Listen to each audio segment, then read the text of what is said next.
온 가족이 길바닥에 나앉게 생겼는데 잠이 오냐? 시어머니의 목소리가 35년 된 떡집 안을 채웠습니다.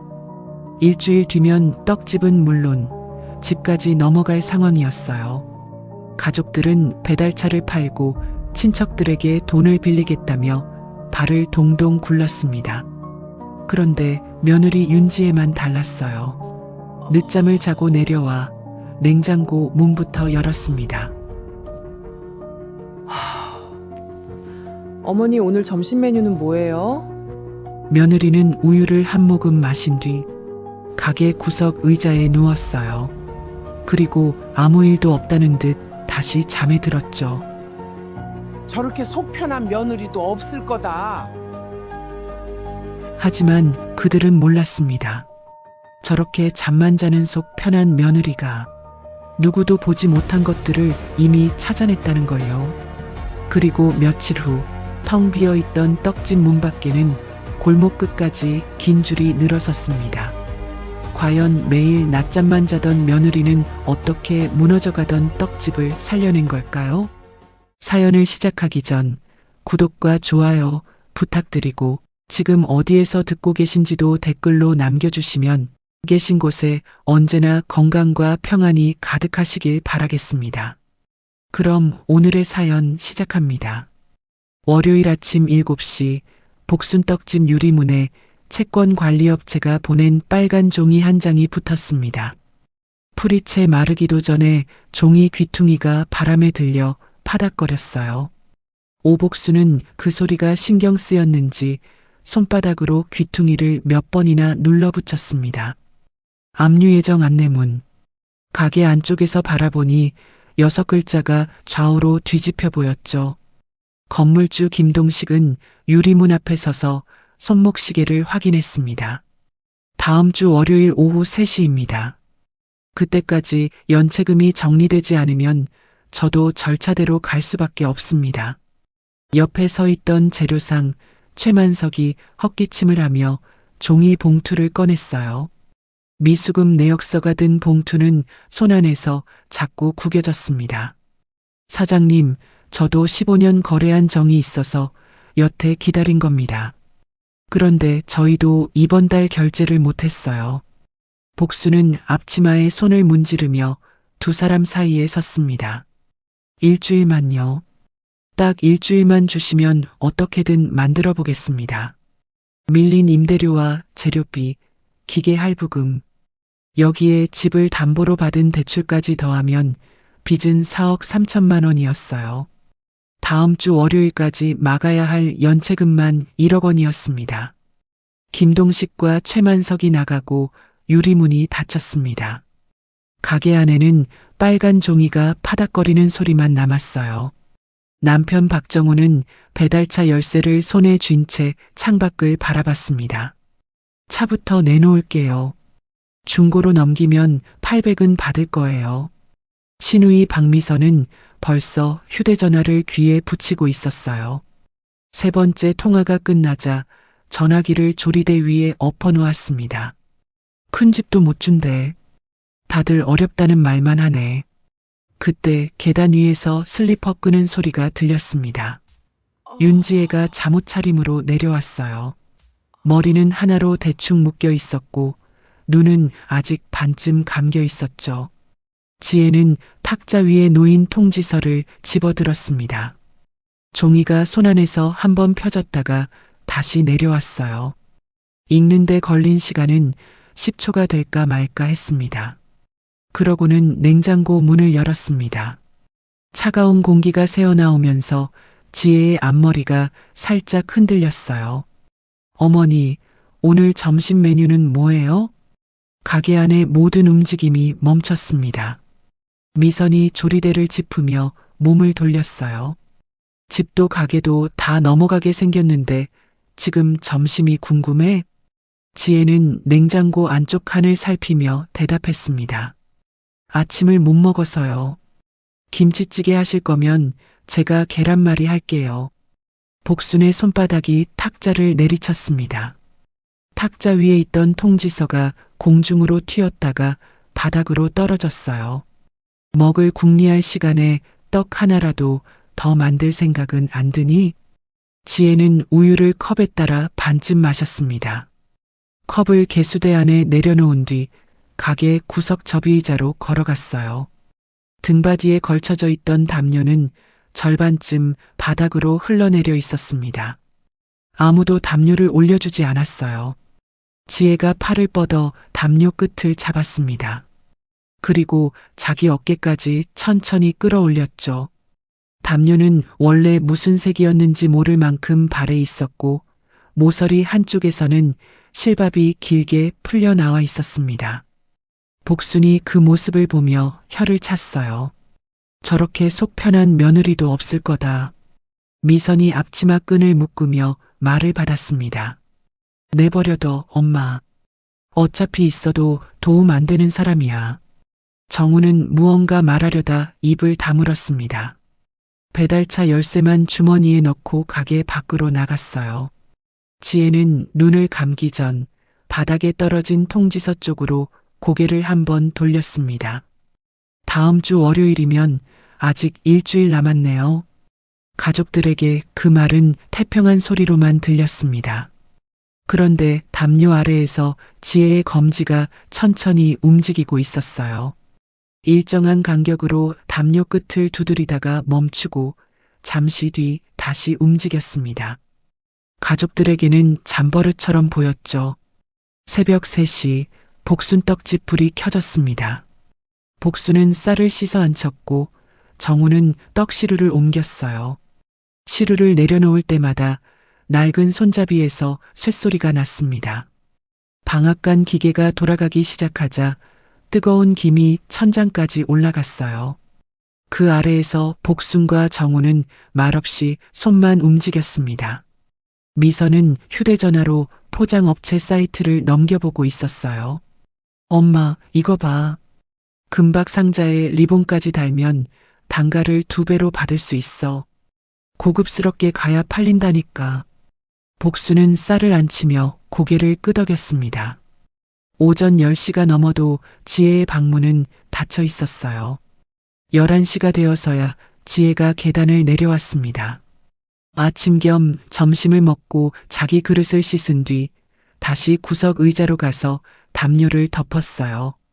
가게에 들어온 단골 손님이 그 모습을 보고 복순 쪽으로 몸을 기울였습니다. 사장님은 새벽부터 저러시는데 며느님은 팔자가 좋네. 복순은 웃지도 않고 떡만 상자에 담았습니다. 미선이 상자를 접으며 일부러 들으라는 듯 말했어요. 낮잠 자는 것도 재주죠. 집안이 망해가도 잠은 잘 오나 봐.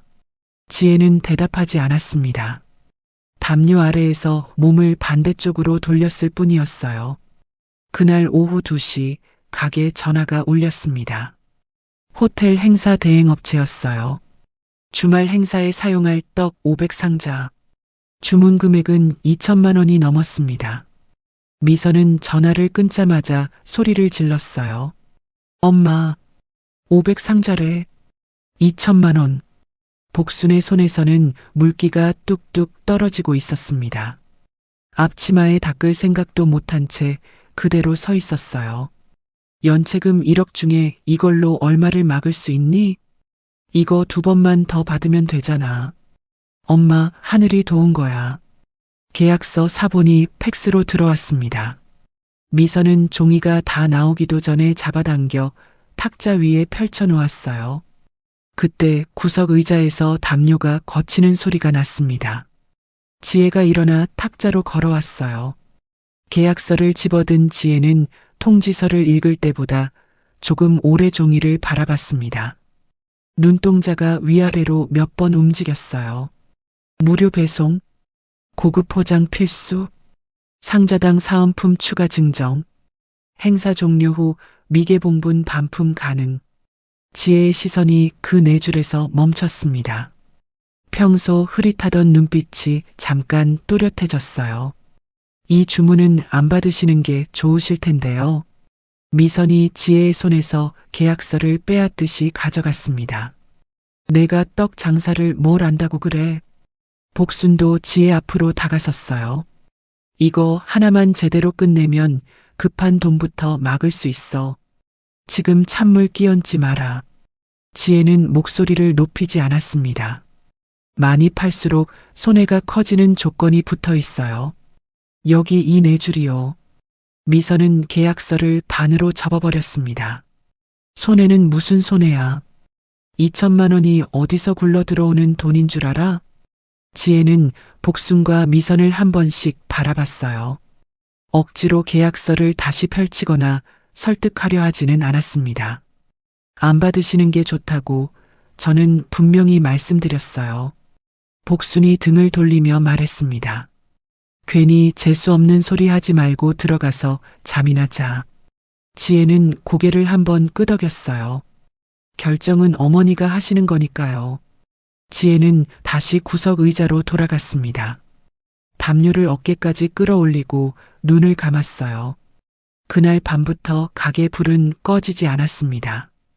복순과 정호는 사흘 동안 하루 서너 시간만 자면서 떡을 쪘습니다.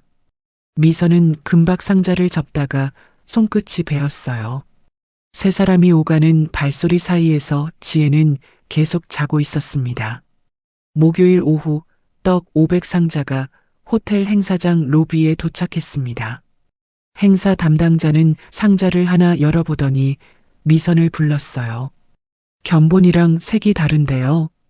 저희는 아이보리로 받기로 했는데 이건 흰색이잖아요.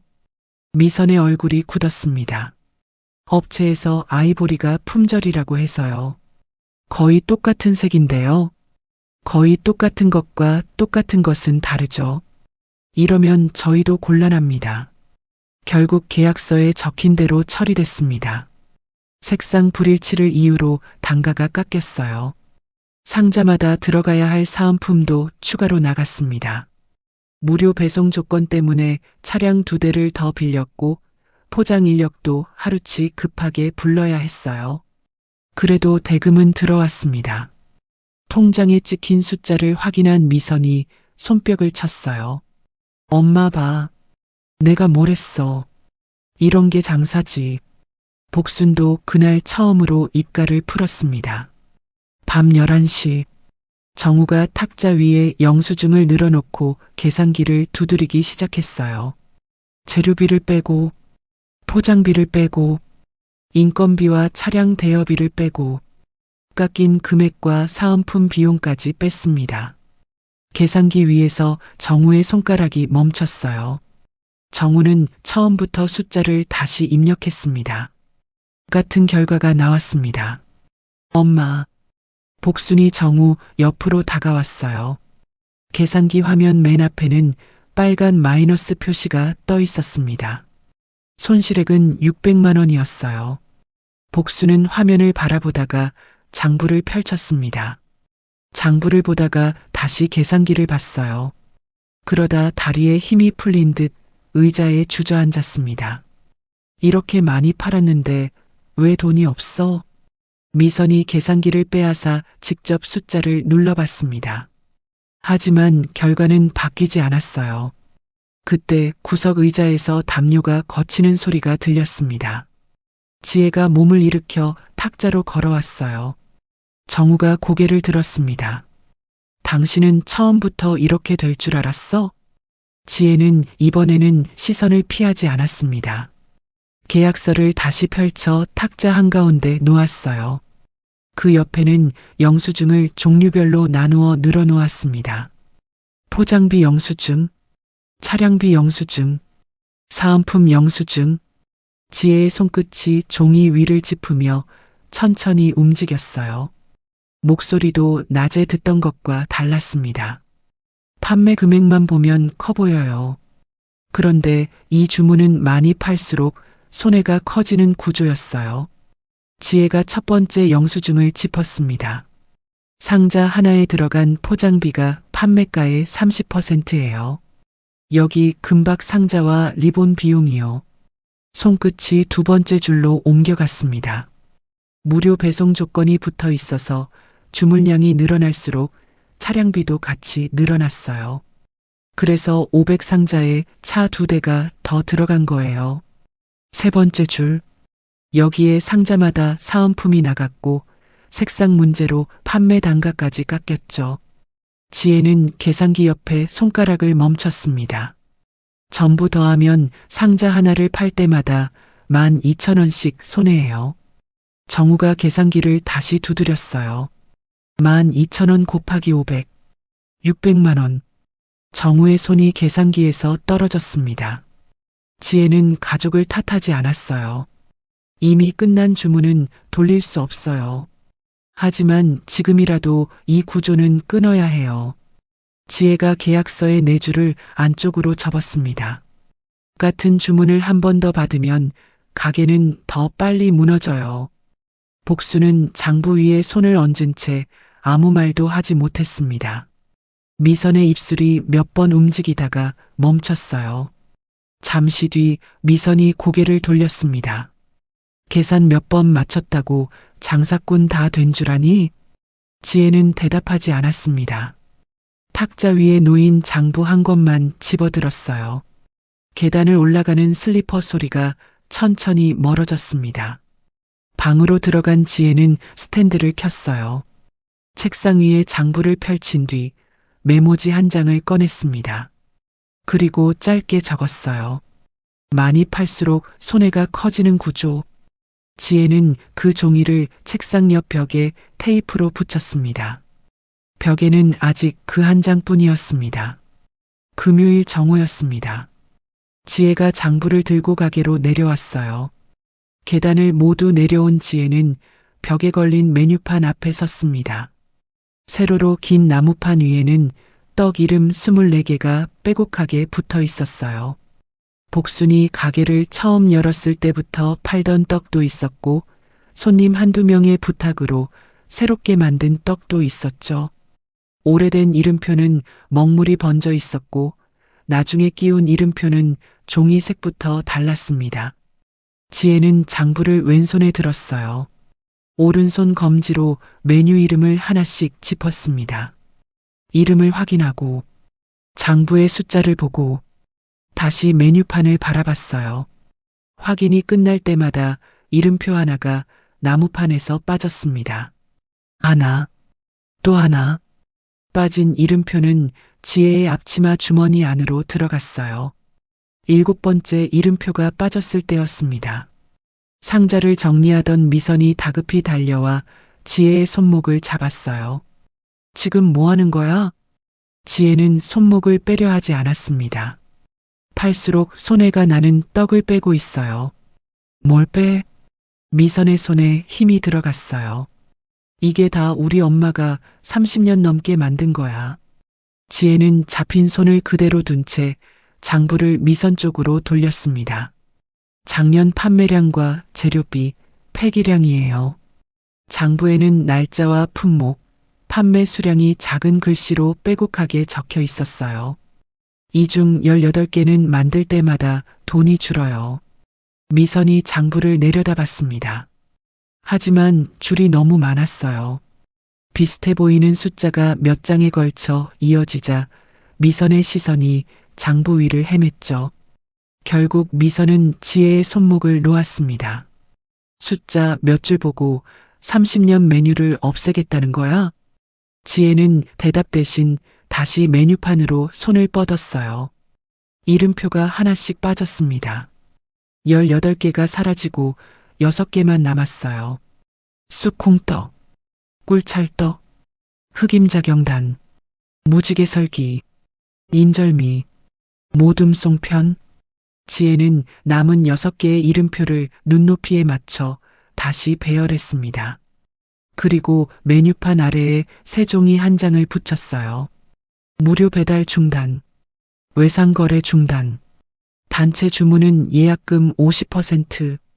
종이를 붙이는 테이프 소리에 안쪽 작업실에 있던 복순이 고개를 들었습니다. 복순은 앞치마에 묻은 쌀가루를 털며 밖으로 나왔어요. 그러다 메뉴판 앞에서 발을 멈췄습니다. 쌀가루를 털던 손도 함께 멈췄죠. 이게 무슨 짓이니? 돈이 새는 구멍을 막는 거예요. 복순의 시선이 비어버린 메뉴판을 위아래로 훑쳤습니다. 떡 한 번 제대로 빚어본 적도 없는 내가 지금 내 가게를 뜯어고쳐? 복순의 목소리 끝이 갈라졌어요. 지혜는 아무 말 없이 앞치마 주머니에 손을 넣었습니다. 복순은 빈자리 중 하나를 손가락으로 가리켰어요. 저기 무지개 설기는 정우랑 미선이 소풍 갈 때마다 만들던 거야. 그 손가락이 옆자리로 움직였습니다.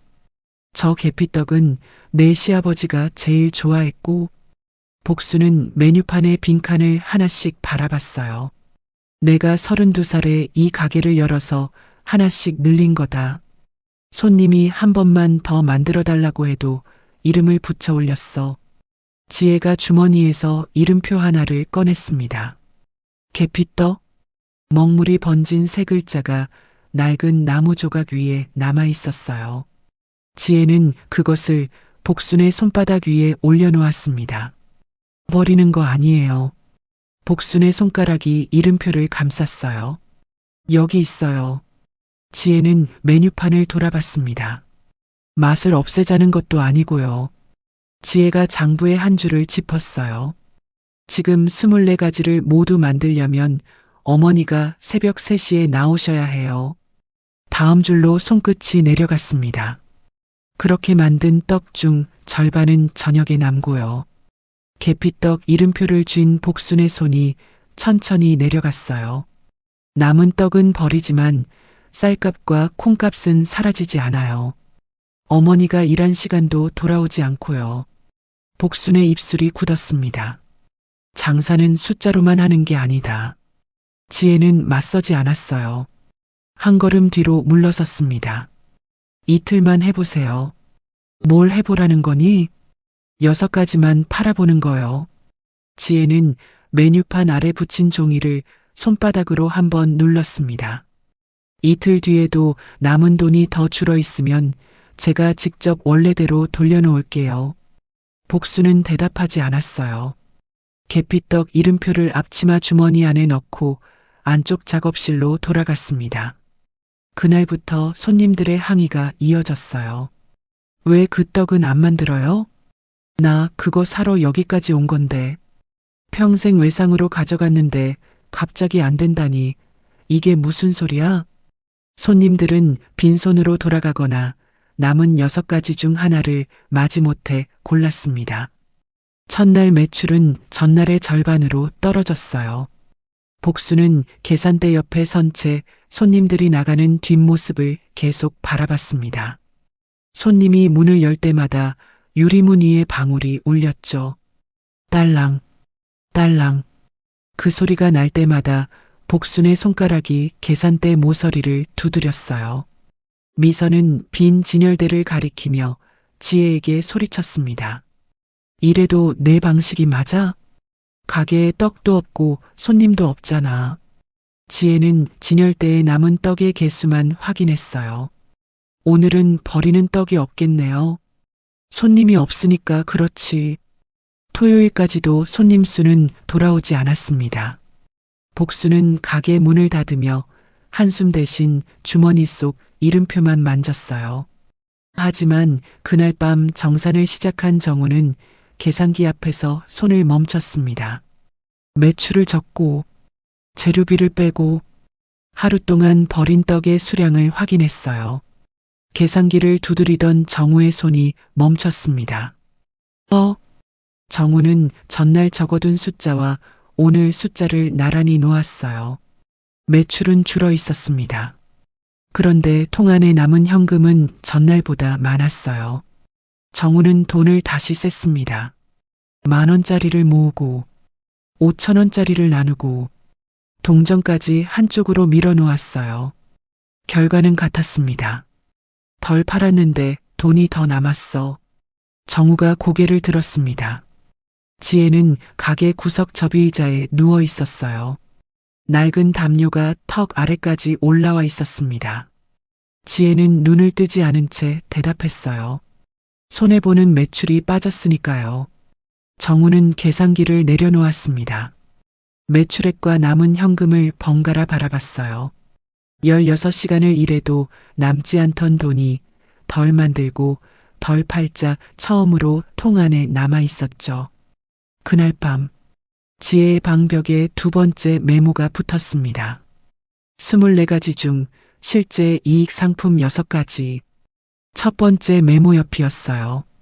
많이 팔수록 손해가 커지는 구조. 두 장의 종이는 서로 다른 이야기를 적고 있었지만 가리키는 곳은 같았습니다. 가족들이 애써 벌고도 돈을 잃어버린 자리였죠. 일요일 아침이었습니다.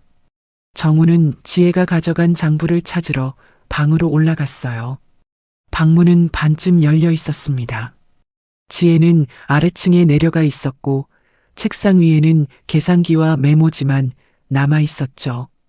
정우는 책상 아래를 살폈습니다.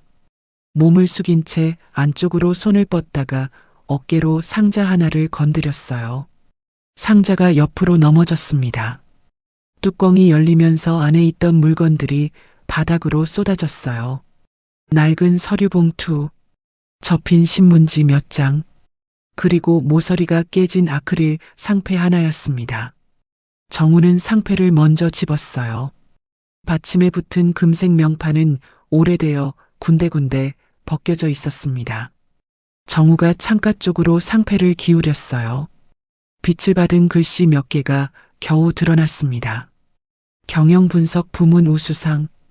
그 아래 적힌 이름은 절반 이상 긁혀 있었어요. 윤. 마지막 글자 하나만 희미하게 남아 있었습니다. 정우는 옆에 떨어진 신문지를 펼쳤어요. 경제면 한쪽에 정장을 입은 젊은 여자와 회사 관계자들이 함께 서 있는 사진이 실려 있었습니다. 하지만 오래 접혀 있던 자국이 여자의 얼굴 한가운데를 가로지르고 있었어요. 기사 오른쪽 절반도 뜯겨나가 있었습니다. 남아있는 제목은 짧았어요. 부도위기 식품업체 반년 만에 정상화. 기사 본문에는 누적 적자와 원가 구조, 거래 계약을 재조정했다는 내용이 적혀 있었습니다. 불필요한 상품을 줄이고 적자 계약을 끝낸 뒤 반년 만에 현금 흐름을 되돌렸다는 문장도 있었죠. 정우의 시선이 사진 속 여자의 손에서 멈췄습니다. 여자는 서류철을 가슴에 안고 있었어요.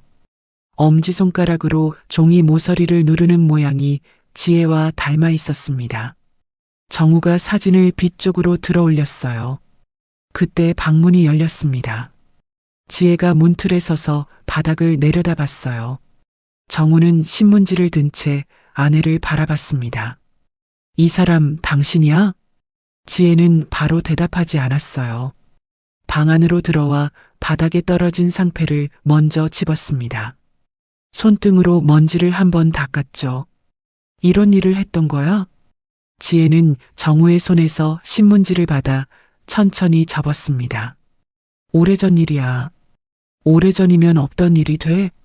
지혜는 신문지를 서류 봉투 안에 넣었어요. 왜 나한테 말하지 않았어? 말할 기회가 없었어. 부부 사이에 기회가 따로 있어? 지혜의 손이 잠시 멈췄습니다. 정우는 대답을 기다렸어요.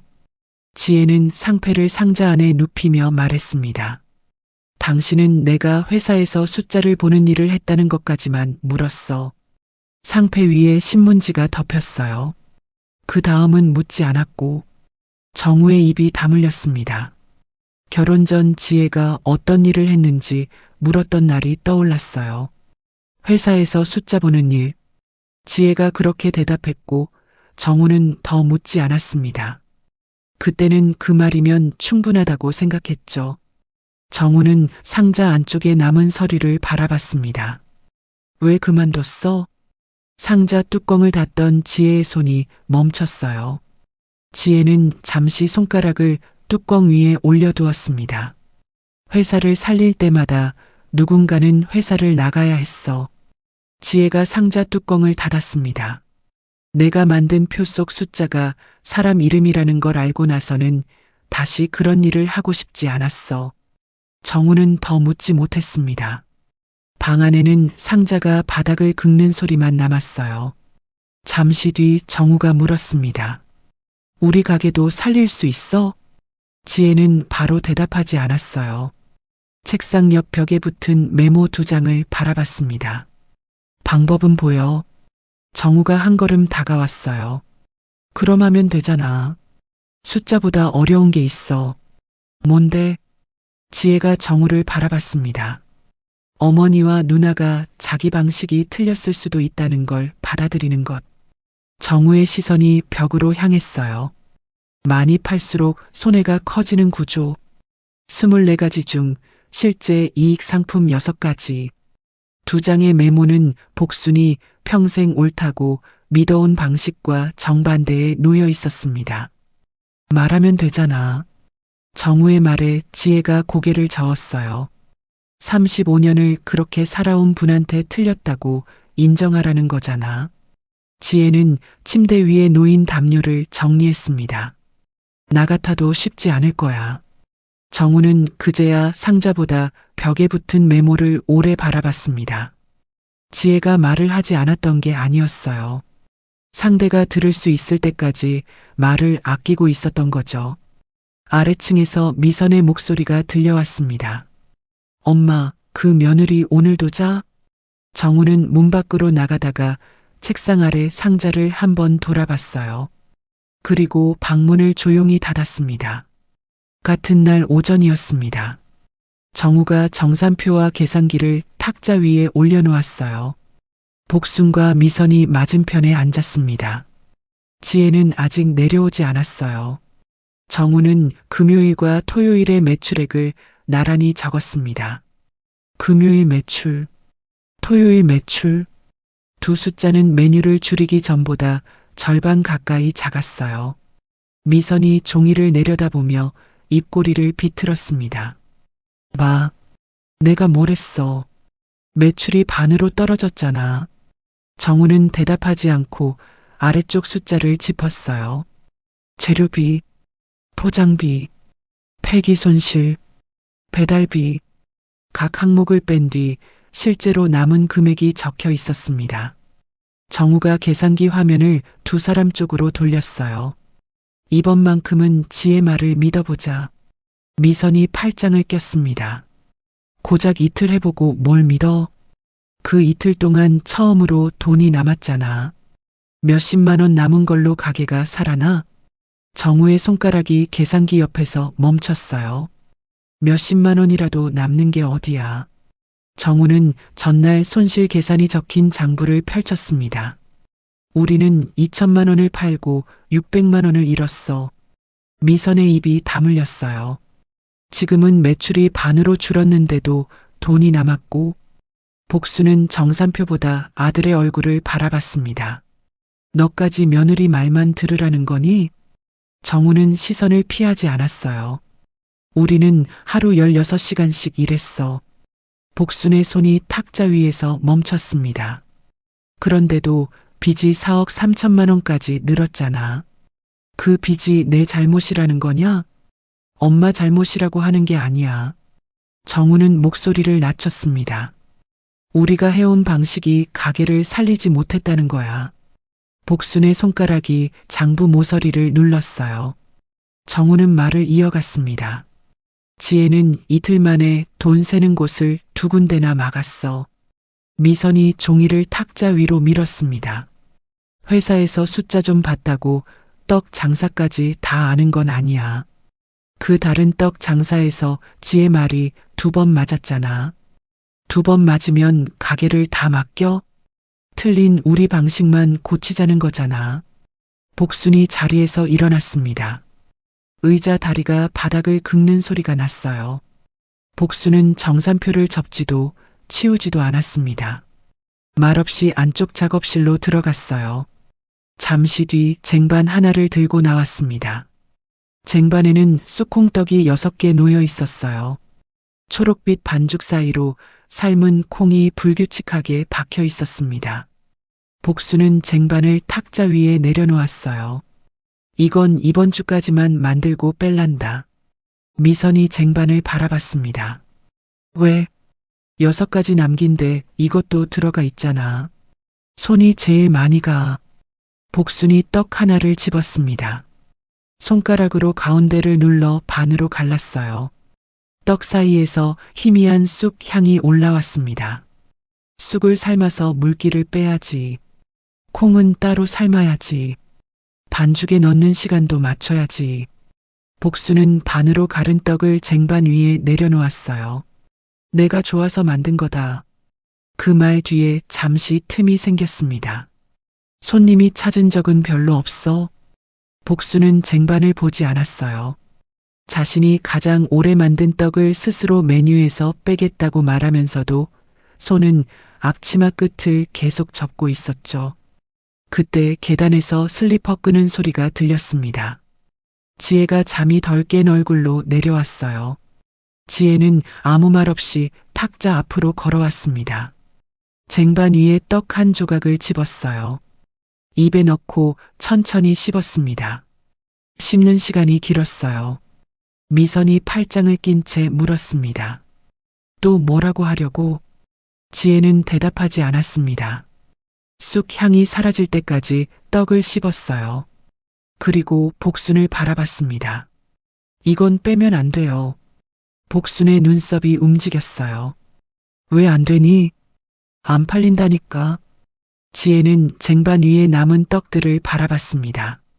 다른 떡은 다른 가게에서도 살 수 있어요. 지혜가 반으로 갈라진 쑥콩떡을 집어들었어요. 손가락으로 떡 안쪽을 살짝 눌렀습니다. 그런데 이 맛은 어머니만 낼 수 있어요. 복수는 지혜를 보지 않았어요. 앞치마 끝만 다시 묶었습니다. 안 팔리면 아무 소용없다. 맛은 그대로 두세요. 지혜의 손끝이 쟁반 가장자리에 묻은 콩가루를 쓸었습니다. 사람들이 찾게 만드는 방법만 바꿔볼게요. 미선이 코웃음을 쳤어요. 안 찾던 사람들이 갑자기 어떻게 찾아? 지혜는 답하지 않았습니다. 쟁반에서 떡 하나를 더 집어들고 계단 쪽으로 걸어갔어요. 복순이 지혜의 등 뒤에 대고 물었습니다. 어디 가니? 지혜는 계단 척칸에 발을 올렸습니다. 자러요. 미선이 손바닥으로 이마를 짚었어요. 저것 봐. 저러니까 우리가 못 믿는 거야. 정우는 아무 말 없이 지혜가 올라가는 모습을 바라봤습니다. 예전 같으면 정우도 미선과 같은 표정을 지었을 겁니다. 하지만 그날은 달랐어요. 지혜의 손에는 쑥콩떡만 있는 게 아니었거든요. 어머니만 만들 수 있다는 맛. 사람들이 아직 발견하지 못한 가게의 마지막 이유가 함께 들려 있었습니다. 방문이 닫혔어요. 지혜는 책상 앞에 앉아 남은 쑥콩떡을 끝까지 먹었습니다. 손끝에 붙은 콩가루를 털어낸 뒤 메모지 한 장을 꺼냈어요. 잠시 생각하던 지혜가 펜을 움직였습니다. 맛은 바꾸지 않는다. 찾게 만드는 방법만 바꾼다. 지혜는 메모를 벽에 붙였어요. 첫 번째 종이. 많이 팔수록 손해가 커지는 구조. 두 번째 종이. 24가지 중 실제 이익 상품 6가지. 그리고 세 번째 종이. 맛은 바꾸지 않는다. 찾게 만드는 방법만 바꾼다. 세 장의 종이는 조금씩 다른 높이에 붙어 있었습니다. 하지만 지혜의 시선은 그중 세 번째 종이에 가장 오래 머물렀어요. 숫자는 이미 답을 보여주고 있었습니다. 이제 남은 것은 그 답을 사람들이 보게 만드는 일이었죠. 일요일 오후 2시였습니다. 복순떡집 유리문이 열리면서 건물주 김동식이 들어왔어요. 이번에는 손에 두꺼운 서류 봉투를 들고 있었습니다. 김동식은 계산대 앞에 봉투를 내려놓았어요. 사장님, 월요일 오후 3시입니다. 복순의 시선이 봉투 위에 멈췄습니다. 그때까지 밀린 임대료가 정리되지 않으면 임대차 계약을 해지할 수밖에 없습니다. 은행에서도 같은 날 채무 정리 절차를 진행한다고 들었습니다. 김동식이 봉투를 복순 쪽으로 밀었어요. 봉투 겉면에는 임대차 계약 해지 및 채무 정리 관련 서류라고 적혀 있었습니다. 은행에서도 그날 담당자가 나올 겁니다. 최 사장님도 오신다고 했고요. 김동식은 가게 안을 한번 둘러봤습니다. 진열대에는 6종류의 떡만 놓여 있었고 그마저도 절반 이상 남아 있었어요.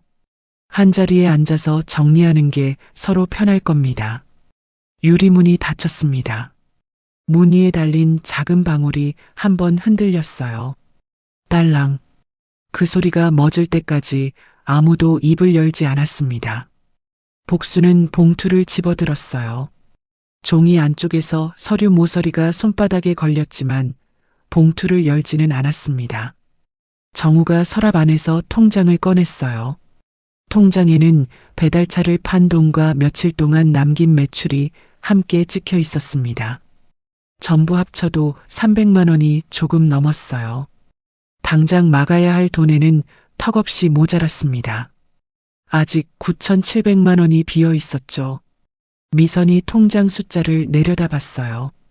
입가가 잠깐 올라갔지만 웃음소리는 나오지 않았습니다. 이걸로 뭘 해?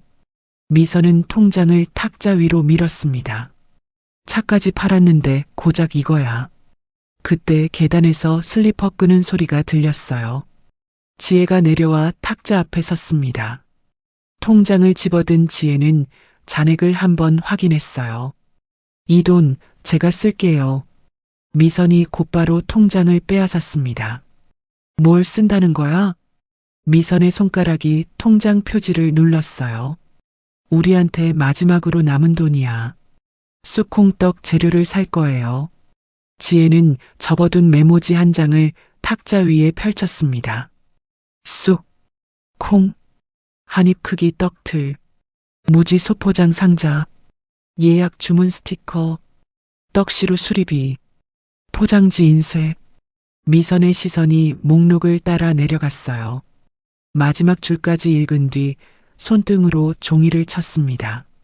지금 가게가 망하게 생겼는데 상자를 만들겠다고? 네. 그것도 아무 문의 없는 상자를. 금박 상자는 취소할 거예요. 미선의 손이 멈췄습니다. 뭐? 형님이 이번에 추가 주문한 금박 상자 300개는 아직 제작 전이에요. 어제 업체에 확인했는데 위약금 없이 취소할 수 있대요. 지혜가 목록 아래에 적힌 숫자를 가리켰어요. 돌려받는 돈이 120만 원이에요. 미선의 얼굴에서 움직임이 사라졌습니다. 그건 내가 계약한 거야. 알아요. 지혜는 미선과 눈을 맞췄어요. 그래서 취소하기 전에 형님께 먼저 말씀드리는 거예요. 말씀? 미선이 통장을 가슴 쪽으로 끌어당겼습니다. 이미 업체에 전화까지 해놓고 지금 나한테 허락받는 척하는 거잖아. 지혜는 더 설명하지 않았어요. 미선의 손에 들린 통장만 바라봤습니다. 그때 복순이 손바닥으로 탁자를 짚고 일어섰어요. 지혜야. 목소리가 낮았습니다. 지혜가 복순 쪽으로 몸을 돌렸어요. 가게 열쇠 내놔라. 정우가 의자를 밀치며 일어났습니다. 엄마. 앉아. 복순은 아들을 보지 않았어요. 저 애가 똑똑한지 아닌지는 내가 모르겠다. 복순의 손이 탁자 위 서류 봉투로 내려갔습니다. 그런데 이제 이틀 남았어. 손끝이 봉투 모서리를 눌렀어요. 마지막 남은 300만 원까지 맡길 수는 없다. 지혜 말대로 바꾸고 돈이 남기 시작했잖아. 그 돈으로 1억을 막을 수 있니? 정우의 입이 다물렸습니다. 복수는 지혜에게 손을 내밀었어요. 열쇠. 지혜는 앞치마 주머니에서 가게 열쇠를 꺼냈습니다. 손바닥 위에 올려놓았다가 복순의 손에 건넸어요. 금속이 부딪히는 작은 소리가 났습니다. 찰칵. 그때 미선이 안쪽 방으로 들어갔어요. 잠시 뒤 바퀴 달린 여행 가방 하나를 끌고 나왔습니다. 가방의 한쪽 바퀴가 잘 굴러가지 않았어요. 바닥에 걸릴 때마다 거친 소리가 났죠. 드르륵, 드르륵. 미선은 가방을 끌고 유리문을 열었습니다. 그리고 처마 아래 가게 문 밖에 세워놓았어요. 짐은 미리 싸뒀어. 앞주머니 지퍼가 반쯤 열려 있었어요.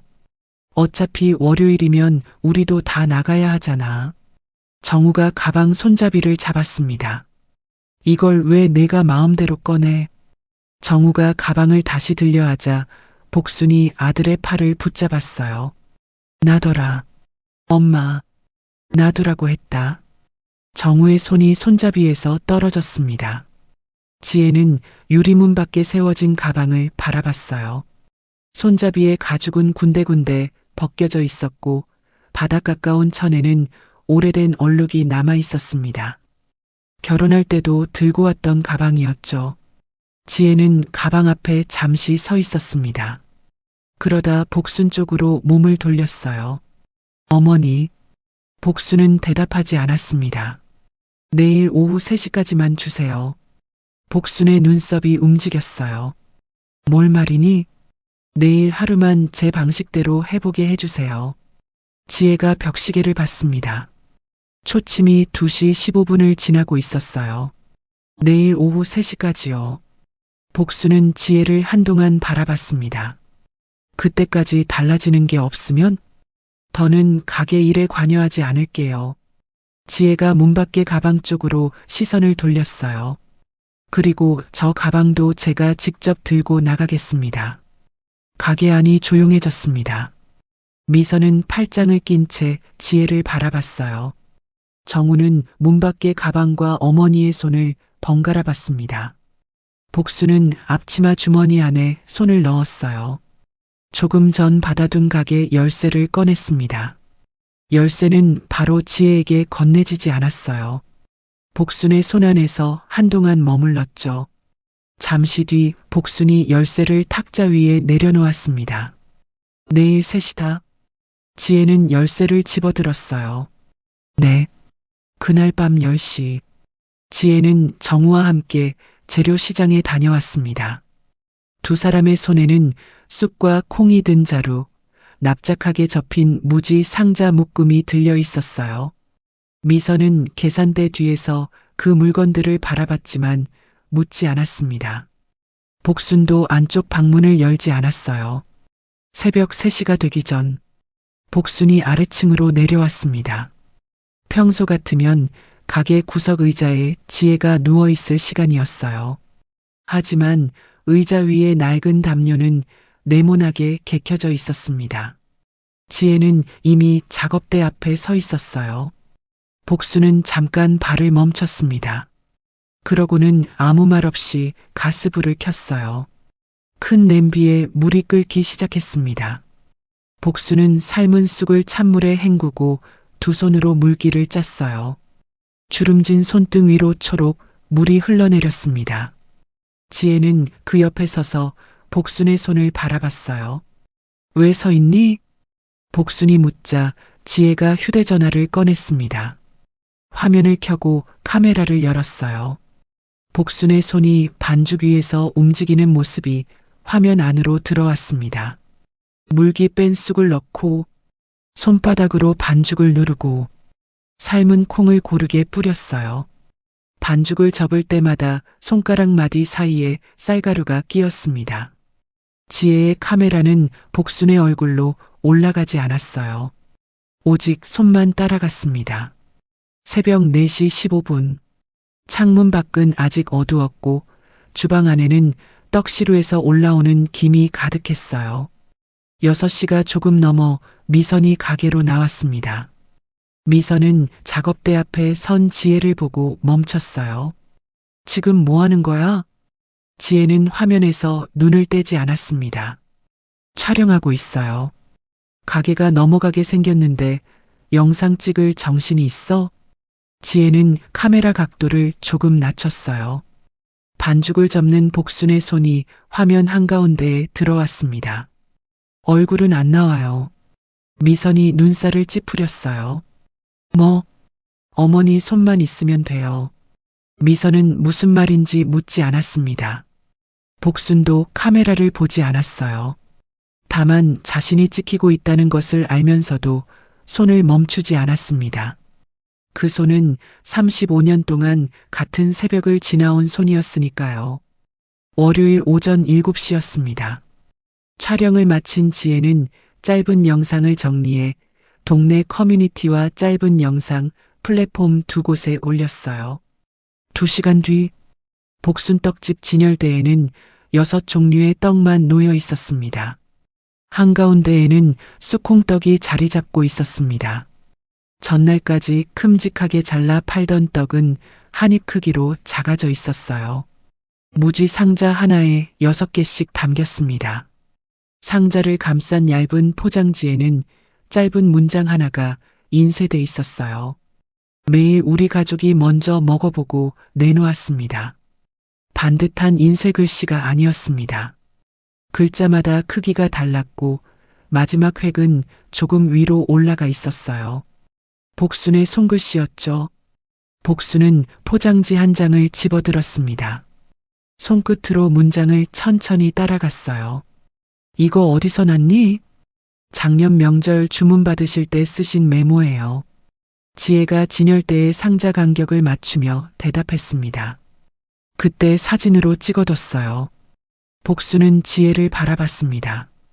그걸 왜 찍어뒀니? 지혜는 상자 하나를 조금 앞으로 당겼어요. 좋은 말이라서요. 복수는 더 묻지 않았습니다. 포장지를 제자리에 내려놓고 안쪽 작업실로 들어갔어요. 오전 10시 가게에 들어온 손님은 3명이었습니다. 한 사람은 인절미를 샀고 2사람은 꿀찰떡을 골랐어요. 쑥콩떡 상자는 그대로 남았습니다. 11시 손님 2명이 더 들어왔어요. 한 사람은 메뉴에서 사라진 팥시루떡을 찾다가 빈손으로 나갔습니다. 정오가 지나도 진열대에 쑥콩떡은 줄지 않았어요. 미선이 창밖을 바라보다 구석 의자 쪽으로 고개를 돌렸습니다. 지혜는 낡은 담요를 덮고 누워 있었어요. 사람 하나 없는 가게에서 또 잠이 오니? 지혜는 대답하지 않았습니다. 담요 아래로 숨을 들이쉬고 내쉬는 움직임만 보였어요. 미선은 벽시계를 봤습니다. 1시가 지나고 있었죠. 1시 반. 복수는 작업실에서 나와 앞치마를 벗었습니다. 앞치마를 접어 의자 위에 올려놓은 뒤 안쪽 방으로 들어갔어요. 잠시 후 작은 나무 상자를 들고 나왔습니다. 복순이 상자를 탁자 위에 내려놓자 안에서 묵직한 소리가 났어요. 인감도장이 들어있는 상자였습니다. 정우가 그 모습을 보고 자리에서 일어났습니다. 엄마, 아직 3시 안 됐어. 미리 꺼내놓는 거다. 복수는 상자 뚜껑 위에 손을 얹었어요. 시간이 됐는데 도장 찾느라 허둥대고 싶지 않다. 오후 2시 건물주 김동식이 들어왔습니다. 탁자에 앉아 서류 봉투를 꺼냈어요. 2시 10분 재료상 최만석이 모자를 벗으며 가게 안으로 들어왔습니다. 그는 복순과 눈을 마주치지 않은 채 의자 끝에 앉았어요. 모자는 무릎 위에 올려놓았습니다. 2시 20분 정장을 입은 남자가 유리문을 열고 들어왔습니다. 남자는 복순 앞으로 명함을 내밀었어요. 기업금융팀 차장 한도윤. 복순은 명함을 받아 탁자 한쪽에 놓았습니다. 탁자 위로 서류가 펼쳐졌어요. 임대차 계약 해지 확인서, 채무정리 합의서, 압류 절차 안내문. 서류 옆에는 복순의 인감도장이 놓였습니다.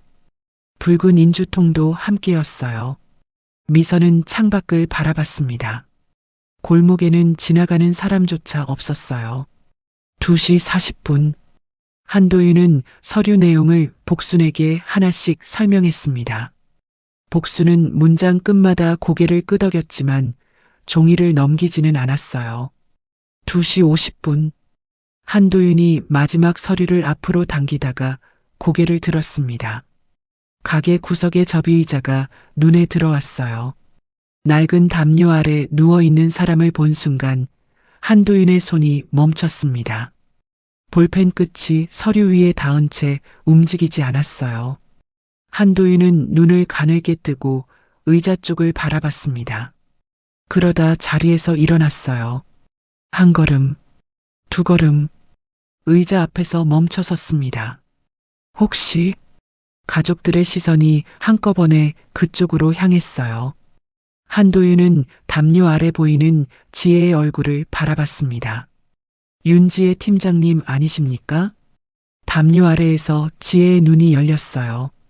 복순의 손에 들려있던 도장 상자가 탁자 위로 미끄러졌습니다. 툭! 미선도 창밖을 보다가 몸을 돌렸어요. 정우는 아무 말 없이 한도윤과 지혜를 번갈아 바라봤습니다. 한도윤이 한 걸음 더 다가갔어요. 맞으시네요. 지혜가 천천히 몸을 일으켰습니다. 담요가 무릎 위로 흘러내렸어요. 저 기억 못하실 수도 있습니다. 10년 전에는 서면지점에 있었습니다. 한도윤은 가족들을 돌아봤습니다. 제가 담당하던 식품회사가 하나 있었어요. 최만석이 무릎 위에 모자를 꼭 쥐었어요.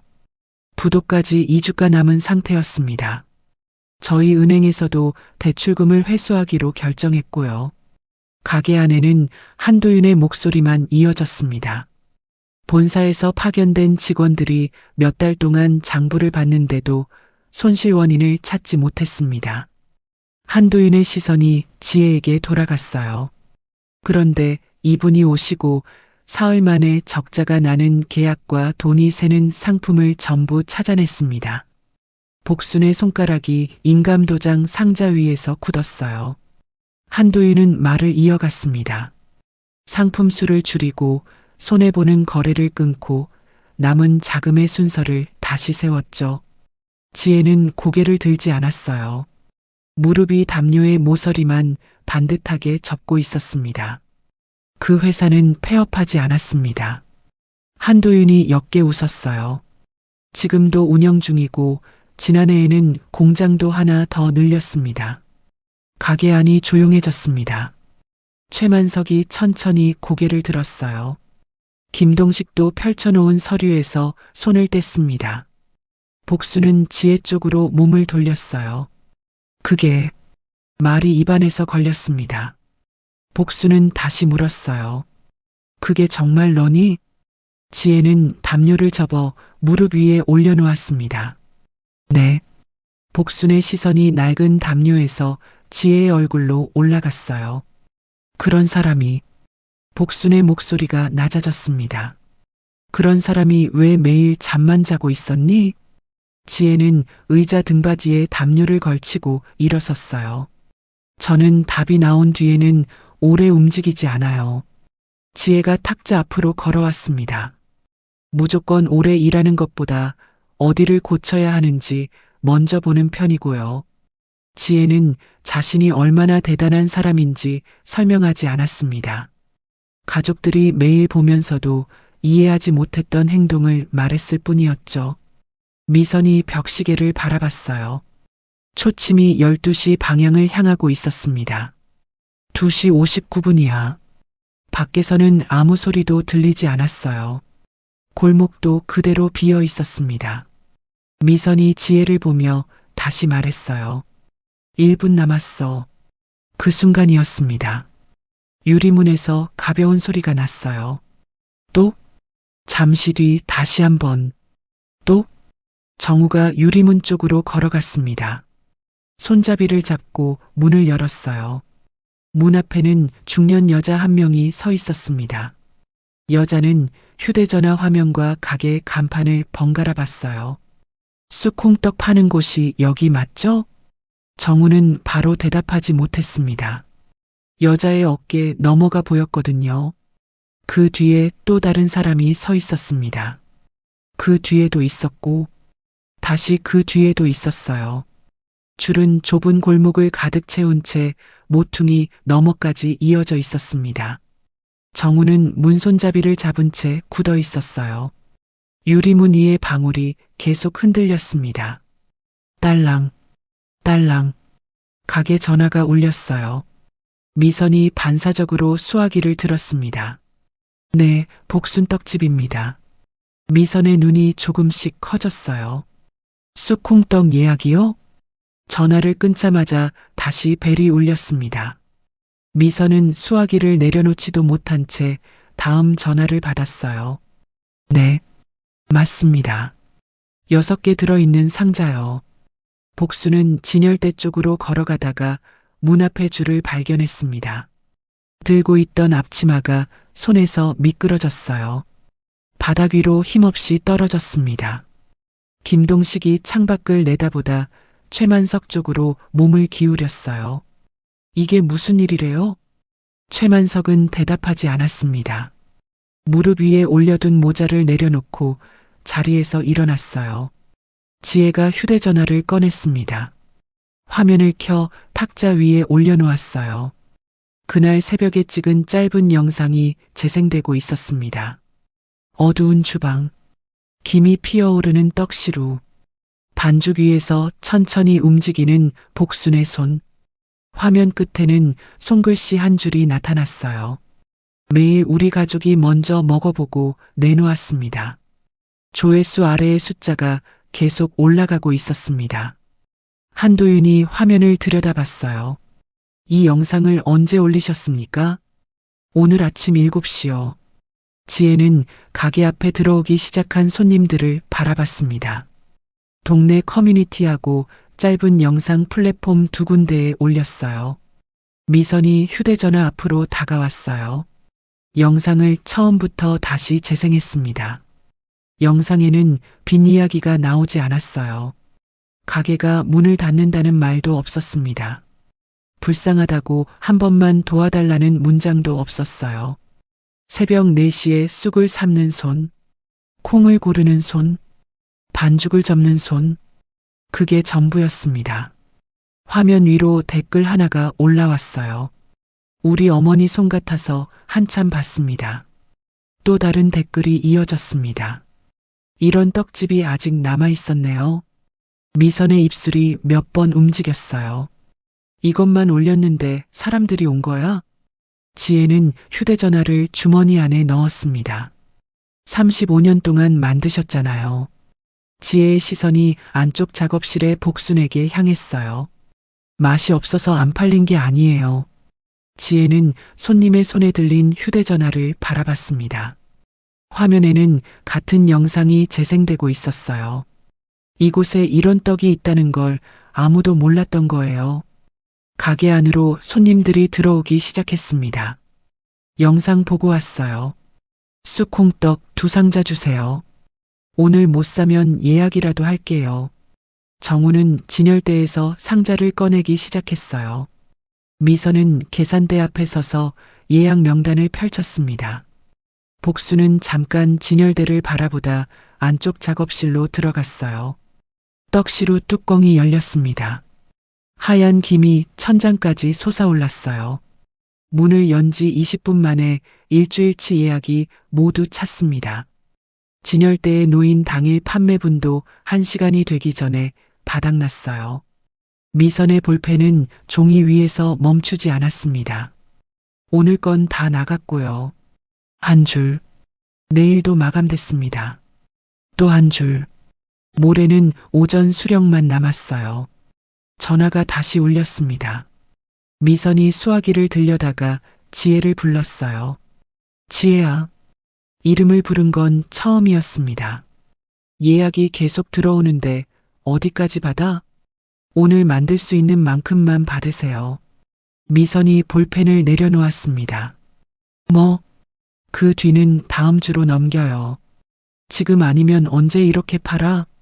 미선은 계속 울리는 전화기를 가리켰어요. 이거 다 돈이야. 지금 욕심내면 전과 똑같아져요. 지혜는 안쪽 작업실을 바라봤습니다. 김 사이로 복순의 등이 보였어요. 복순은 시루 앞에 선 채 팔뚝으로 이마에 땀을 닦고 있었습니다. 우리는 2천만 원을 팔고도 600만 원을 잃었잖아요. 지혜의 목소리가 조금 낮아졌어요. 그리고 무엇보다 어머니가 먼저 쓰러지세요. 미선의 시선이 작업실로 향했습니다. 복수는 허리를 한번 펴려다가 작업대 가장자리를 짚었어요. 미선은 한동안 그 모습을 바라봤습니다. 그러고는 예약 명단 아래에 길게 줄을 그었어요. 전화를 받았습니다. 복순떡집입니다. 수화기를 쥔 손에 더는 망설임이 없었어요. 오늘 준비한 수량은 모두 마감됐고요.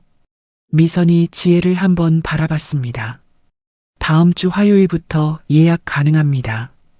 전화를 끊자 또 다른 벨이 울렸어요. 미선은 같은 말을 반복했습니다. 많이 받는 것이 아니라 만들 수 있는 만큼만 받는 방식이었죠. 오후 5시 마지막 손님이 나가고 유리문이 닫혔습니다. 문 위의 방울이 작게 흔들렸어요. 딸랑. 복수는 빈 진열대 앞에 섰습니다. 진열대 구석에는 상자 하나가 남아 있었어요. 판매용이 아니라 가족들이 맛을 확인하려고 남겨둔 상자였습니다. 복수는 그 상자를 집어들었습니다. 포장지 한가운데 찍힌 자신의 손글씨를 손끝으로 만졌어요. 매일 우리 가족이 먼저 먹어보고 내놓았습니다. 35년 동안 메모지와 주문장 한쪽에만 적던 글씨였습니다. 누구도 복순의 글씨를 상품 한가운데 놓을 생각은 하지 않았죠. 복순은 상자를 가슴 높이까지 들어 올렸습니다. 자기 손글씨를 한동안 바라봤어요. 지혜는 떡의 맛을 바꾸지 않았습니다. 포장을 화려하게 꾸미지도 않았어요. 아무도 보지 않던 복순의 손을 사람들 앞에 보여준 것뿐이었죠. 탁자 앞에는 한도윤이 그대로 앉아 있었습니다. 건물주와 최만석도 돌아가지 않았어요. 임대차 계약 해지 확인서와 채무정리 합의서는 여전히 펼쳐져 있었습니다. 복순의 인감도장도 붉은 인주 옆에 놓여 있었어요. 한도윤은 빈 진열대를 바라보다 서류를 손끝으로 조금 밀어놓았습니다. 오늘 손님이 많이 온 것은 분명 좋은 일입니다. 한도윤이 지혜를 바라봤어요. 하지만 하루 매출만으로는 연체금 1억 원을 막을 수 없습니다. 알고 있습니다. 지혜는 짧게 대답했어요. 오늘 매출로 빚을 갚겠다는 계획은 아니었으니까요. 미선의 손이 예약 명단 위에서 멈췄습니다. 복순도 상자를 든 채 지혜를 바라봤어요. 지혜는 계단 쪽으로 걸어갔습니다. 유리문 밖 처마 아래에는 아직 여행 가방이 세워져 있었어요. 지혜는 그 앞을 지나 위층으로 올라갔습니다. 잠시 뒤 다시 내려왔어요. 두 팔에는 장부 3권이 안겨 있었습니다. 오래된 장부였습니다. 표지는 달아 있었고 모서리는 여러 번 접혀 있었어요. 지혜는 장부를 탁자 위에 차례로 내려놓았습니다. 하나, 또 하나, 마지막 한 권까지. 폐업 서류 앞에 장부 3권이 나란히 놓였어요. 지혜는 가장 위에 장부를 펼쳤습니다. 이제 진짜로 막아야 할 돈을 말씀드릴게요. 가족들과 건물주 김동식, 재료상 최만석, 한도윤 차장의 시선이 한꺼번에 장부 위로 모였습니다. 먼저 창고요. 복순이 고개를 들었습니다. 창고, 삼거리 지나서 있는 별도 창고요. 지혜가 장부 한쪽에 붙여둔 계약서, 사본을 꺼냈어요. 어머니, 거기 마지막으로 가신 게 언제예요? 복수는 손가락을 하나씩 접어보다가 멈췄습니다. 작년 추석쯤. 지금은 쌀 몇 포대하고 낡은 시루밖에 없어요. 지혜의 손끝이 장부의 한 줄에서 멈췄어요. 저 지난주에 직접 가봤어요. 복순의 시선이 지혜에게 향했습니다. 지혜는 계약서의 보증금 항목을 손가락으로 짚었어요. 보증금 8천만 원이 들어가 있어요. 미선이 장부 앞으로 몸을 기울였습니다. 8천만 원? 네. 지혜가 다음 줄을 가리켰어요. 창고는 거의 쓰지 않는데 관리비와 임차료는 계속 빠져나가고 있었어요. 정우가 계약서를 받아들었습니다. 이거 계약 해지하면 바로 받을 수 있어? 원래는 2달 전에 통보해야 해요. 지혜는 계약서 뒤에 끼워둔 메모지를 꺼냈습니다. 임대인의 이름과 통화 날짜, 정산 조건이 적혀 있었어요. 그런데 안에 있는 물건을 이번 주 안으로 비워주면 이번 달 말에 보증금을 정산해주겠다고 확인받았어요. 김동식이 계약서 사본을 당겨보았습니다. 이 정도면 반환 예정금으로 확인은 되겠네요. 한도윤도 통화 기록과 계약서를 차례로 살폈어요. 임대인 확인서까지 받으면 은행에서도 회수 계획에 반영할 수 있습니다. 복수는 장부를 내려다봤습니다. 자신도 잊고 있던 돈이었죠. 지혜는 두 번째 장부를 펼쳤어요. 두 번째는 외상값이에요. 복순의 얼굴이 굳었습니다. 그건 못 받는 돈이다. 전부는 아니에요. 지혜가 장부를 복순 쪽으로 돌렸습니다. 거래처 이름 옆에는 세 가지 표시가 붙어 있었어요. 동그라미, 세모, 가위표. 가위표는 폐업했거나 지금 능력이 없는 곳이에요. 이건 당장 받기 어렵고요.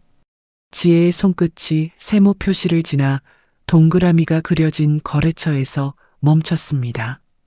동그라미 11곳은 지금도 영업하고 있어요. 정우가 장부를 들여다봤어요.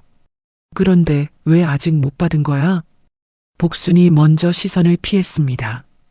지혜가 대답했어요. 어머니가 기다려주신 거예요. 장부에는 어떤 곳은 1년, 어떤 곳은 2년 가까이 외상값이 밀려 있었습니다. 30년 거래했고 사정이 어렵다는 말을 들을 때마다 한 달씩 밀어주셨죠.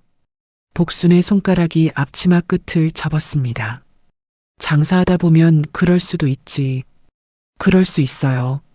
지혜는 복순을 탓하지 않았습니다. 그런데 지금은 어머니 가게가 먼저 넘어가게 생겼어요. 복순의 손이 멈췄어요. 지혜는 동그라미 표시가 된 금액을 한 줄씩 짚었습니다. 사업자 상태와 최근 거래량을 확인했어요. 11곳에서 받을 돈을 합치면 7천만 원입니다. 지혜는 휴대전화 화면을 켰습니다. 새 업체에서 보낸 입금 예정 확인 문자가 나란히 떠 있었어요. 이 가운데 세 곳에서는 오늘 안으로 먼저 2천만 원을 입금하겠다고 확인해 줬어요.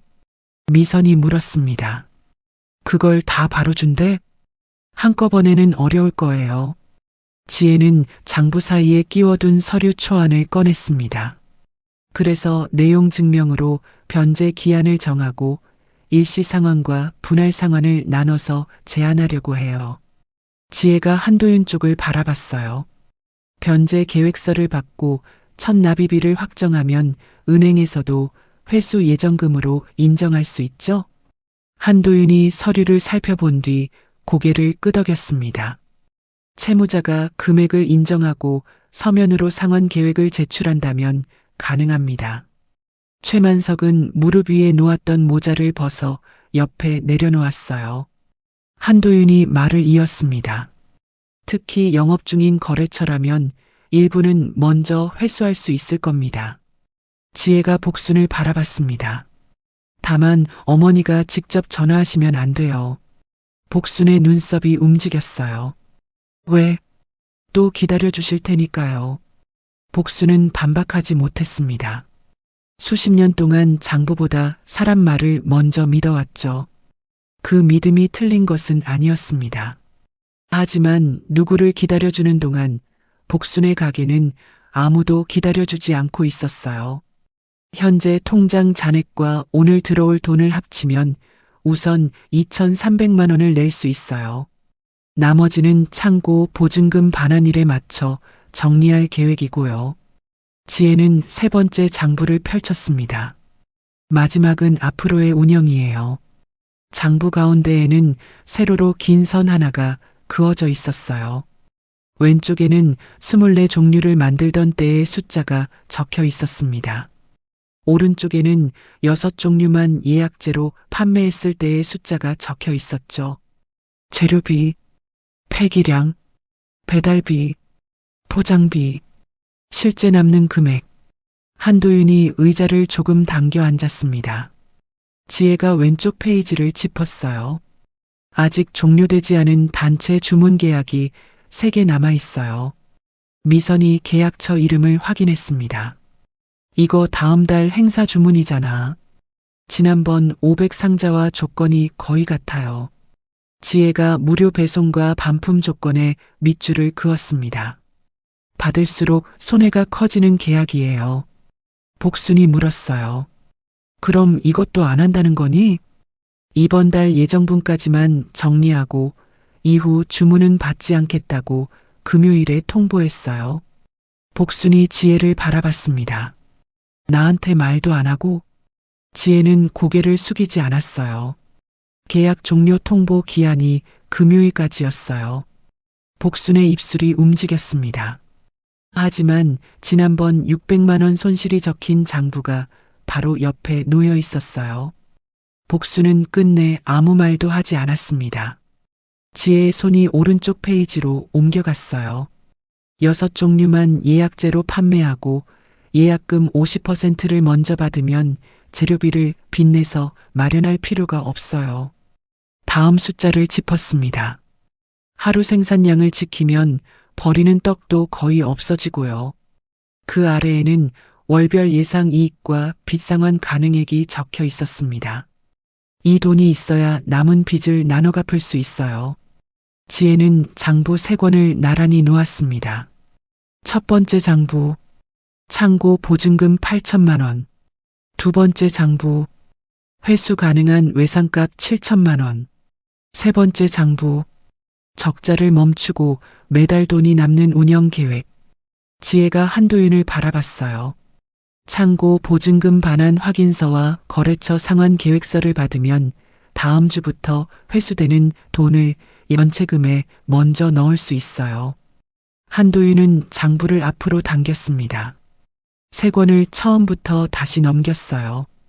계약서와 통화 기록을 확인하고 외상거래처의 영업 상태와 예상 상환액을 살폈습니다.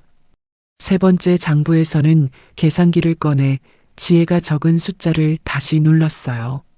가게 안에는 계산기 버튼 소리만 이어졌습니다. 탁, 탁, 탁. 한도윤은 계산 결과를 한 번 더 확인했습니다. 그리고 펼쳐져 있던 채무정리 합의서를 자기 쪽으로 가져왔어요. 오늘 이 자리에서 채무정리 절차를 확정할 필요는 없습니다. 복순의 손가락이 인감도장 상자 위에서 움직였어요. 김동식이 몸을 뒤로 기대며 물었습니다. 연체된 임대료는 어떻게 되는 겁니까? 한도윤이 장부 첫 페이지를 가리켰습니다. 보증금 반환 일정이 확인되면 우선 변제 순서를 정할 수 있습니다. 김동식은 지혜가 준비해둔 표를 내려다봤어요. 정해진 날짜에만 들어오면 저는 계약을 유지하겠습니다. 한도윤은 최만석 쪽을 바라봤습니다.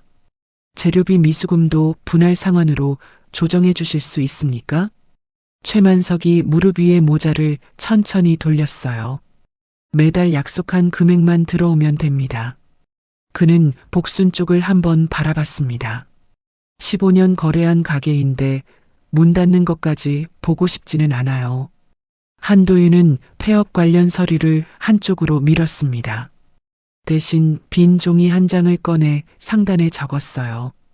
상환 일정 조정 검토. 본점에 이 자료를 올리겠습니다. 한도윤이 장부 3권을 손바닥으로 가볍게 눌렀어요. 현재 가능한 금액을 우선 납부하고 창고 보증금 반환 확인서와 외상값 회수 일정이 제출되면 은행 연체금의 납부 기한은 조정할 수 있습니다. 복수는 탁자 위에 인감도장을 바라봤습니다. 한참 뒤 도장을 집어 나무 상자 안에 넣었어요. 뚜껑이 닫혔습니다. 딸깍. 가게를 접기 위해 꺼냈던 도장은 끝내 붉은 인주에 닿지 않았어요. 복순이 장부 3권을 바라봤습니다. 이걸 다. 복순의 손이 첫 번째 장부 위에 내려앉았어요. 이걸 다 언제 알아본 거니? 처음 이상하다고 생각한 건 이 집에 들어온 날이었어요. 복순의 손이 장부 위에서 멈췄습니다. 그럼 이 장부 3권을 제대로 계산한 건 언제니? 압류 안내문이 붙은 날부터요. 복순이 다시 물었습니다. 계산하는 데는 얼마나 걸렸니? 실제 계산은 3시간 정도 걸렸어요. 한도윤이 들고 있던 볼펜을 내려놓았습니다. 입가가 조금 올라갔어요. 그럼 나머지 시간에는 뭘 하셨습니까? 지혜는 잠시도 망설이지 않았습니다. 잤습니다. 가장 먼저 한도윤이 웃음을 터뜨렸어요. 최만석도 고개를 숙이며 웃었습니다. 김동식은 헛기침으로 참으려다가 결국 입가를 가렸어요. 정우는 손바닥으로 얼굴을 문질렀습니다. 미선은 지혜를 보다가 고개를 저었어요. 정말 못 말린다. 복순만은 웃지 않았습니다. 닫힌 도장 상자 위에 손을 올려둔 채 며느리를 바라봤어요. 가게가 무너지는 동안 아무것도 하지 않았다고 생각한 사람이었습니다. 그런데 지혜는 누구보다 오래 돈이 빠져나가는 자리를 바라보고 있었죠. 화요일 아침이었습니다. 복수는 새벽 3시에 눈을 떴어요. 35년 동안 몸에 밴 시간이었습니다. 복수는 이불을 걷고 일어나려다가 벽시계를 바라봤습니다. 그리고 다시 누웠어요. 가게 안쪽 벽에 붙은 작업표에는 복순의 출근 시간이 새벽 5시로 적혀 있었거든요. 2시간이 지난 뒤 복순이 가게로 내려왔습니다. 불은 이미 켜져 있었어요. 정우가 전날 씻어둔 시루를 점검하고 있었고 지혜는 탁자 위에 새 작업표를 붙이고 있었습니다. 복수는 벽 앞으로 걸어갔어요. 표 맨 위에는 4사람의 이름이 적혀 있었습니다.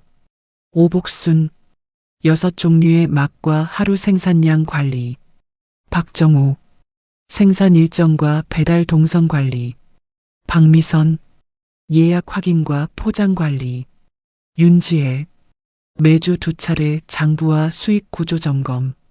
지혜는 가게 주인 자리에 자기 이름을 넣지 않았어요. 복순의 이름이 가장 위에 남아 있었습니다. 미선이 작업표를 읽다가 지혜를 바라봤어요. 넌 일주일에 2번만 해? 2번이면 돼요. 그럼 나머지 날은 뭐 하는데? 지혜는 테이프 끝을 잘라 손가락으로 눌렀어요. 자요. 미선은 작업표를 손등으로 툭 치고 지나갔습니다. 그럴 줄 알았다. 하지만 전처럼 날이 선 목소리는 아니었어요. 그날 오후 미선은 정우와 함께 별도 창고를 정리하러 갔습니다. 문을 열자 묵은 종이 냄새와 먼지가 한꺼번에 밀려 나왔어요. 안쪽 선반에는 예전 주문 때 남은 금박 상자와 리본 뭉치가 쌓여 있었습니다.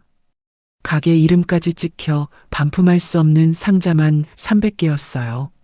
미선은 상자를 한 묶음씩 꺼내 폐지 더미 위에 올려놓았습니다.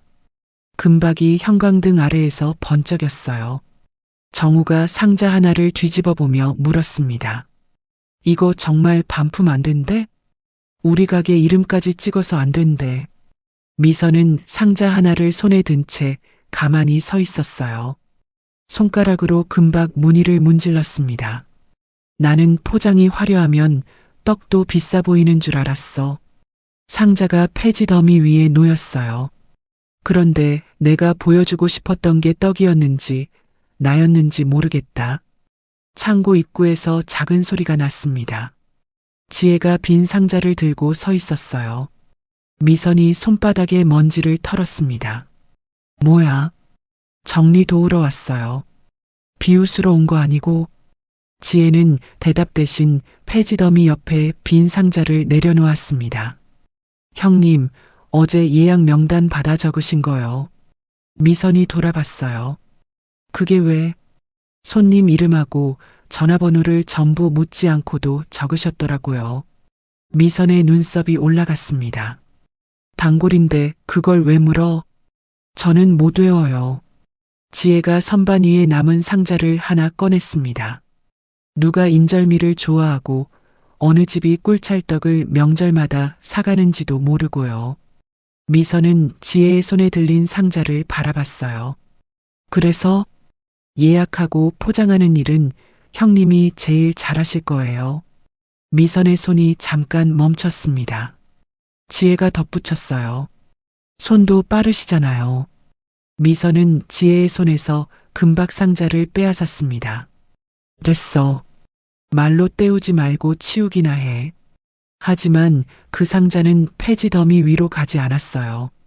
미선은 상자를 선반 가장 높은 곳에 올려놓았습니다. 한 개만 남겼죠. 자신이 무엇을 잘못 봤는지 잊지 않으려는 것처럼요. 그날 저녁, 복수는 지혜의 방문 앞에 섰습니다. 문은 조금 열려 있었어요. 복순이 손가락으로 문을 밀었습니다. 방 안에는 아무도 없었습니다. 책상 위에는 계산기와 펜, 접힌 장부 한 권이 놓여 있었어요. 복수는 책상 옆 벽을 바라보다 발을 멈췄습니다. 메모지가 여러 장 붙어 있었습니다. 위에서부터 날짜 순서대로 이어져 있었어요. 많이 팔수록 손해가 커지는 구조.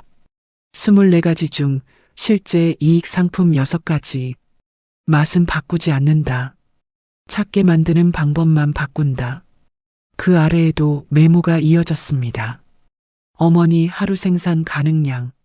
무릎이 아픈 날에는 수량 줄일 것. 오후 5시 전에 가게 문 닫기. 새벽 3시 기상 중단. 5시 출근. 쑥콩떡 배합은 절대 손대지 않는다. 복순의 시선이 한 줄씩 아래로 내려갔어요. 자신도 모르던 무릎 상태와 하루 작업량이 숫자로 적혀 있었습니다. 가게를 살리는 계산표인 줄 알았는데 그 안에는 복순이 쓰러지지 않게 만드는 시간까지 들어 있었죠. 복순은 손을 뻗어맨 아래 종이를 만졌습니다. 그 종이에는 한 문장만 적혀 있었어요. 어머니의 떡을 바꾸지 않는다. 오래 남을 방법만 바꾼다. 복순의 손가락이 마지막 글자 위에 머물렀습니다. 계단에서 슬리퍼 끄는 소리가 들렸어요. 지혜가 방으로 들어오다가 문 앞에서 멈췄습니다. 복순은 벽에서 손을 떼지 못했어요. 나는 말이 한 번 끊겼습니다. 복순은 다시 입을 열었어요. 나는 내가 우리 가게에 아무 관심도 없는 줄 알았다. 지혜는 문틀에 손을 얹은 채 서 있었습니다. 관심이 없었던 게 아니에요. 그럼 왜 말을 안 했니? 어머니가 제 말을 들으실 수 있을 때까지 기다린 거예요. 복순의 눈이 벽에 붙은 첫 번째 메모로 향했습니다. 기다렸다고? 처음부터 24가지를 다 없애자고 했으면 어머니가 저를 내보내셨을 테니까요. 복순은 잠시 지혜를 바라봤어요. 그리고 작게 고개를 끄덕였습니다. 내보냈지. 지혜의 입가가 조금 올라갔어요. 두 사람 사이에 잠깐 말이 사라졌습니다. 복순이 벽에 마지막 메모를 한 번 더 쓸어보았어요. 앞으로는. 복순은 문 밖으로 나가다가 멈췄습니다. 앞으로는 내 말부터 들어볼란다. 지혜가 대답했어요. 외상만 안 주셔도 절반은 성공이에요. 복순의 손이 문고리 위에서 멈췄습니다. 그건 좀 생각해보자. 지혜가 웃었습니다. 그럼 아직 절반은 멀었네요. 복순은 손을 내저으며 계단을 내려갔어요. 지혜는 방으로 들어오다가 무언가 달라진 것을 알아챘습니다. 침대 옆에 여행 가방이 세워져 있었어요. 가게 문 밖에 놓여있던 가방이었습니다. 한쪽 바퀴에 묻어있던 흙은 깨끗하게 닦여 있었어요. 반쯤 열려있던 앞주머니 지퍼도 끝까지 잠겨 있었습니다. 가방 손잡이 위에는 가게 열쇠가 놓여 있었어요. 복수는 미안하다는 말을 하지 않았습니다. 하지만 현관 밖으로 내놓았던 가방을 직접 방으로 가져다 놓았죠. 지혜는 손잡이 위에 열쇠를 집었습니다. 금속이 손바닥 안에서 따뜻했습니다. 1년이 흘렀습니다. 복순떡집은 공장이 되지 않았어요. 새 지점을 내지도 않았습니다. 35년 된 간판도 그대로였죠. 바뀐 것은 유리문에 붙은 종이 한 장이었습니다. 당일 판매는 예약분만 가능합니다. 예약은 매주 화요일 오전에 받습니다. 가게 안쪽 벽에는 빚상환표가 붙어 있었어요. 맨 위에는 4억 3천만 원이 적혀 있었습니다. 그 아래로 매달 갚은 금액이 한 줄씩 이어져 있었어요. 지웠다가 다시 쓴 흔적이 12군데 남아 있었죠. 현재 남은 빚 2억 2천만 원. 빚이 모두 사라진 것은 아니었습니다. 하지만 더는 늘어나지 않았어요. 가족은 매달 정해진 날짜에 약속한 금액을 갚고 있었습니다. 오후 4시 가게 전화가 울렸어요. 미선이 수화기를 들었습니다. 네, 복순떡집입니다. 수화기 너머에서 길게 말하는 소리가 들렸어요. 오늘 준비한 수량은 모두 나갔습니다. 미선은 예약 명단을 확인했습니다. 조금 더 만들어 달라고요? 미선의 시선이 안쪽 작업실로 향했어요. 복수는 의자에 앉아 쑥 줄기를 다듬고 있었습니다. 안 됩니다. 미선은 망설이지 않았어요. 더 받으면 우리 엄마 힘들어요. 수화기 너머의 손님이 다시 무언가를 물었습니다. 화요일 오전에 전화 주세요. 그때 다음 주 예약을 받습니다. 미선은 전화를 끊었습니다. 예약 명단 마지막 줄 아래에 길게 선을 그었어요. 1년 전만 해도 주문은 많을수록 좋다고 믿던 사람이었습니다. 이제는 어디에서 멈춰야 하는지를 먼저 확인했죠. 오후 5시 복순이 앞치마를 벗었습니다. 정우는 떡시루를 씻어 거꾸로 세워두었어요. 가스불이 하나씩 꺼졌습니다. 탁! 탁! 마지막 불까지 꺼지자 가게 안에 남아있던 김이 천천히 가라앉았어요. 구석의 접이의자에는 지혜가 잠들어 있었습니다. 1년 전과 같은 의자였어요. 낡은 담요도 그대로였습니다. 담요 끝은 의자 아래로 반쯤 흘러내려 있었어요. 마지막 손님이 쑥콩떡 상자를 받아들고 나가다가 지혜를 발견했습니다. 가게가 이렇게 잘 되는데 며느님은 여전히 낮잠을 주무시네요. 복순이 계산대 밖으로 나왔어요. 바닥에 닿은 담요 끝을 집었습니다. 먼지가 묻지 않게 한번 털고 지혜의 어깨까지 천천히 끌어올렸어요. 1년 전에는 아무도 덮어주지 않았던 담요였습니다. 복순이 손님을 돌아봤어요. 깨우지 마세요. 복순의 손이 담요 끝을 한 번 더 눌렀습니다. 우리 집 일으킨 사람이니까요. 손님이 웃으며 고개를 숙였습니다. 유리문이 닫혔어요. 딸랑. 문 위의 방울소리에 지혜가 눈을 떴습니다. 지혜는 담요 안에서 손을 빼 눈가를 문질렀어요. 어머니. 복순이 계산대로 돌아가다가 멈췄습니다. 오늘 장부는 맞았어요? 복순의 어깨가 조금 올라갔어요. 계산대 아래에서 장부를 꺼내 지혜 앞에 펼쳤습니다. 한 푼도 안 틀렸다. 복순은 손가락으로 마지막 합계를 짚었어요. 이제 나도 내 제자다. 지혜가 장부를 자기 쪽으로 당겼습니다. 수입과 지출을 한 줄씩 살폈어요. 복순은 팔짱을 낀 채 기다렸습니다. 잠시 뒤 지혜의 손가락이 한 줄에서 멈췄어요. 어머니, 왜? 여기 10원이 안 맞는데요. 복순이 장부를 빼앗듯 가져갔습니다. 그럴 리가. 복순은 계산기를 눌렀어요. 한 번, 다시 한 번. 계산기 화면에는 지혜가 말한 것처럼 10원의 차이가 떠 있었습니다. 정우가 웃음을 터뜨렸어요. 미선도 예약 명단으로 입을 가렸습니다. 복수는 계산기를 내려놓으며 혀를 찼어요. 10원쯤은 눈 감아줄 수도 있지. 지혜가 담요를 접으며 대답했습니다. 외상도 그렇게 시작하셨죠. 미선의 웃음소리가 더 커졌어요. 복수는 지혜를 흘겨보다가 안쪽 작업실로 들어갔습니다. 잠시 뒤 김이 올라오는 접시 하나를 들고 나왔어요.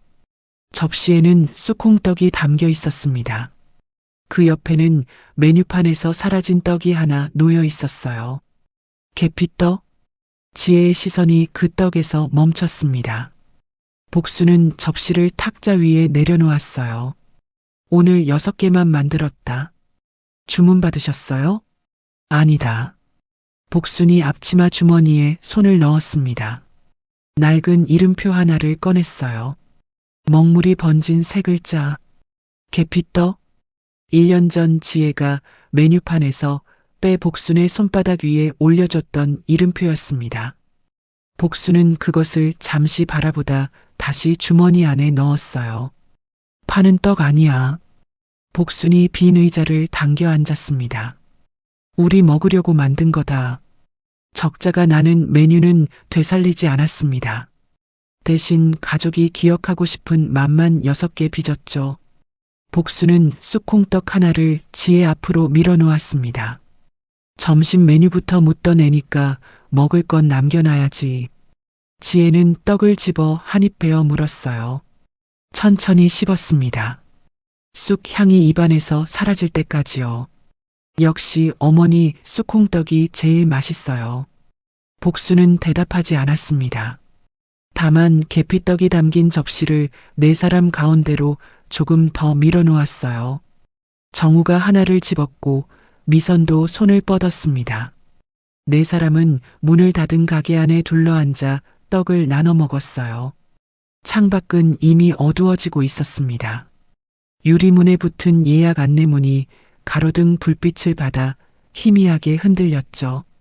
모두가 오래 움직여야만 성실한 것이라고 믿었습니다. 하지만 지혜는 어디로 움직여야 하는지를 먼저 찾았어요.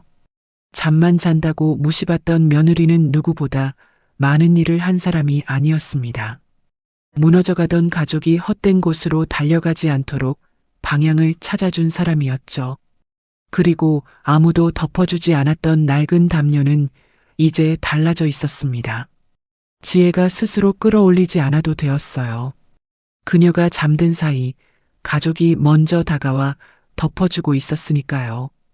오늘 사연은 여기까지입니다. 오늘도 꽃편지 사연과 함께 해주셔서 고맙습니다. 여러분의 가정에 늘 건강과 평안이 함께 하시길 바랍니다.